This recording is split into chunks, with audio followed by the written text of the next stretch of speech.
We are down to the Sweet 16 in the NCAA tournament, and here to talk about it with me, Ryan Fagan, our college basketball writer. But we got him before he heads out to Phoenix. And Ryan, I want to talk about the West region, and I want to talk about Michigan State versus Louisville, the 1 and the 4, matched up as they are supposed to be. How do you see this one going? Well, I think that for Louisville, they have to try to figure out what they're going to do with Draymond Green. Yeah. I think this is a guy who, we all knew about his leadership qualities, and it seems that that's sometimes an intangible that you can't really grasp. Right. But we've seen it so many times. We saw it against St. Louis University. There was a time that it looked like St. Louis was going to win that game. They had that look in their eye. Yep. They had the little bit of momentum. Draymond Green hit a big shot, and he had a triple-double in his first game. And this guy, he's putting himself in rarefied air when it comes to not just Michigan State famous players, but Big Ten players too. Well, how does Louisville match up against him? What are they going to try to do to handle him? Well, or slow him down at least? Louisville showed in the Big East tournament. They impressed me with their ability to win games in a variety of ways. They can speed it up if they need to, which they did against Marquette. They can slow it down if they need to, which they did against Louisville. Both those teams, which are against Cincinnati, right. Both of them are still in the tournament, by the way.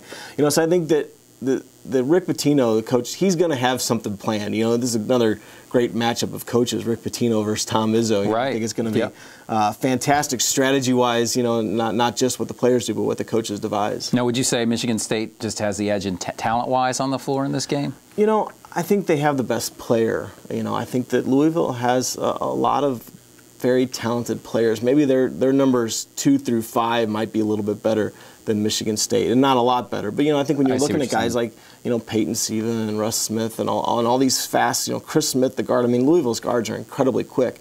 If they can maybe take advantage of that, that's one thing that they're going to look to do. So ultimately, in this game, do we see the 1 seed prevailing, or do we see the 4 getting by them?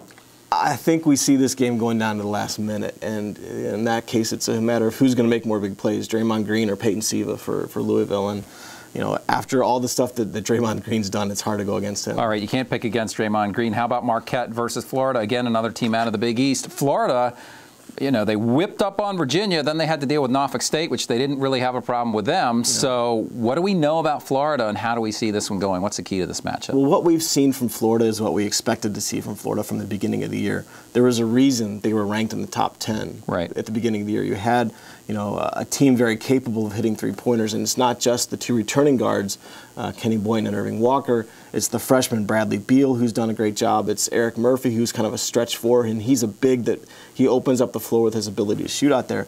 And when Florida's going good, they can beat anyone in the country. And right now, they're going very well. Yes, they are. I think that's, they have to shoot the ball well. Florida has to shoot well from three-point range to win, and that's what they've done so far this tournament. And on the other side, Marquette, a team maybe a lot of people don't have a feel for. How would you describe them? Marquette is a lot of fun to watch. I think this is going to be a great game, in terms of pure entertainment value.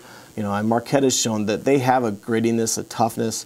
Guys like Jay Crowder, who is the Big East Player of the Year.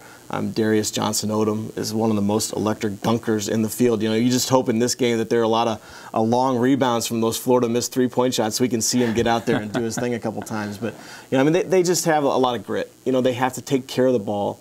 That's the big thing. They can't lose the handle like they did so much against Louisville in that Big East tournament game. They have to value possessions, and that's something they usually do very well, but they can't let the Florida pressure get to them. Ultimately, end of the day, Florida, Marquette, who's walking away into the regional final?